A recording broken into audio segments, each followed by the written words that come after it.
Introduction. Today, tutoring has become quite popular. People of all ages look for private tutors, and they do it for many reasons. Some people feel that they or their children just cannot master some subjects and cannot keep up with the necessary knowledge standards, while others just lack self-discipline. They cannot organize their work and remain focused, and they need someone to guide them. So, a tutor's task is twofold. First, you need to actually teach, to pass your knowledge. And second, you need to plan the learning process and make the student follow the plan. Tutoring can become a nice additional income or a lucrative full-time occupation for you, depending on your needs. Nowadays, tutoring can be done even by internet, so you can find clients almost anywhere. To become a tutor, first of all, you'll need to find answers to the following questions. What can you offer to your potential students? What knowledge and skills do you possess that you can pass on to other people? What's your target auditory? After you've decided what kind of tutoring you can offer and to whom, you can start looking for your first students and planning your new occupation.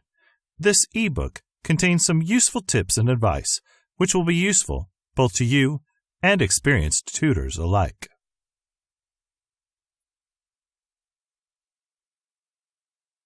Chapter 1. Your command of the subject. If you've never tutored before, you may find yourself doubting your own teaching skills. You may think that a tutor is supposed to be a perfect expert in a subject and be ready to answer any questions immediately. It is, however, a misconception, and here's why. The most valuable thing in today's world is information. There are millions of different sources of information. It can be accessed almost from anywhere within seconds. So nobody needs a tutor to provide information. It can be Googled for free. You should by no means aim to become just another source of information, and you should never be afraid of saying that you don't know or forgot something from your subject. As long as you know where to find the missing information, you'll be okay, and gaps in your knowledge won't affect the learning process for your students. Imagine yourself a big book full of useful data, printed in tiny letters on rice paper. This book could contain, for example, all the information about the world's history, sufficient to pass any test or exam from school to university ones. But even having this book in your hands, would you be able to read it until the end?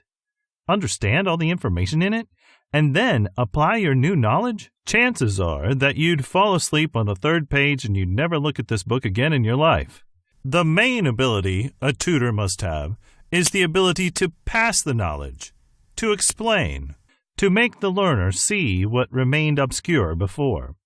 Today, there are lots of books and other resources of information, but people still hire tutors and pay them well. It means that they cannot receive the information from a source. They cannot understand it and use it for their own good. So that's what you're supposed to do as a tutor in the first place. Not to keep the information and give it out on a request, but to make it clear, to deliver it to the recipient, and make sure that the information has been accepted, that it will be used afterward. Don't be afraid that you might not possess some specific knowledge. Google will always know more and better, and you'll never beat it anyway. But as long as you understand your subject well and can explain it to others, you can be a tutor, even if you don't have a certificate or a pedagogical education. Of course, as a good tutor, you will have to ensure that the information you explain won't be forgotten. To keep it in a student's head, you'll need to offer some exercises that will require your student to apply the new knowledge. If new knowledge is not used, there's no point in learning it at all. So, that is the true command of the subject. The ability to let people see what you see, to make them understand what you understand very well, and make sure they won't forget it, that their knowledge will be of use. Don't try to accumulate as much information about your subject as you can. All the necessary data will always be at your disposal in books and on websites. Instead, keep looking for new, better ways to explain this information. They will become your own unique teaching techniques that won't be found anywhere else.